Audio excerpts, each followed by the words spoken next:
एक समय गौतम बुद्ध अपने शिष्यों के साथ भ्रमण कर रहे थे। भ्रमण करते समय सभी एक स्थान पर विश्राम के लिए बैठ गए। समय बिताने के लिए भगवान बुद्ध ने अपने शिष्यों को एक कथा सुनाई।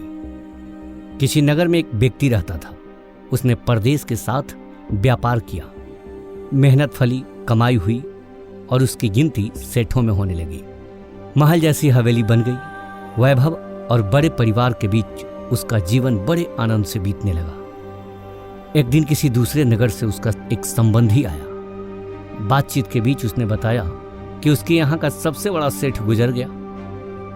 लाखों की धन संपत्ति पड़ी रह गई। बात सहज भाव से कही गई थी, पर उस आदमी के मन को डगमगा गई। हाँ, उस सेठ की तरह एक दिन वह भी तो मर जाएगा।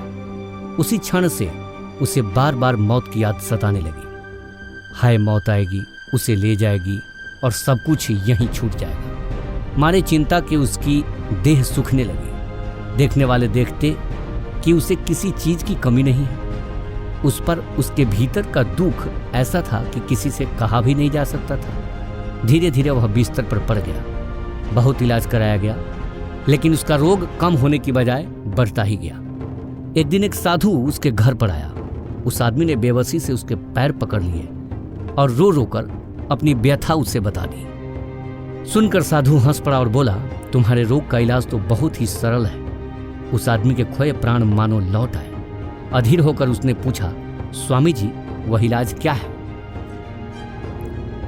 साधु ने कहा, देखो, मौत का विचार जब मन में आए, जोर से कहो, जब तक मौत नहीं आएगी मैं जीऊंगा। इस नुस्खे को 7 दिन तक आजमाओ। मैं अगले सप्ताह आऊंगा। 7 दिन के बाद साधु महाराज आए तो देखते क्या है कि वह आदमी बीमारी के चंगुल से बाहर आ गया है और आनंद के गीत गा रहा है। साधु को देखकर वह दौड़ा और उसके चरणों में गिरकर बोला, महाराज, आपने मुझे बचा लिया। आपकी दवा ने मुझ पर जादू सा असर किया है। मैंने समझ लिया कि जिस दिन मौत आएगी उसी दिन मरूंगा, उससे पहले नहीं। साधु ने कहा, वत्स, मौत का डर सबसे बड़ा डर है। वह जितनों को मारता है, मौत उतनों को नहीं मारती।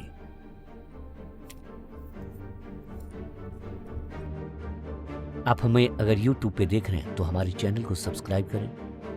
Facebook पर देख रहे हैं तो हमारे पेज को फॉलो करें और साथ ही साथ कमेंट बॉक्स में बताएं कि किस प्रकार की कहानियां आप सुनना चाहते हैं। हम प्रयास करेंगे आपके हिसाब से, आपके इच्छा के अनुसार जरूर लेकर आए। धन्यवाद।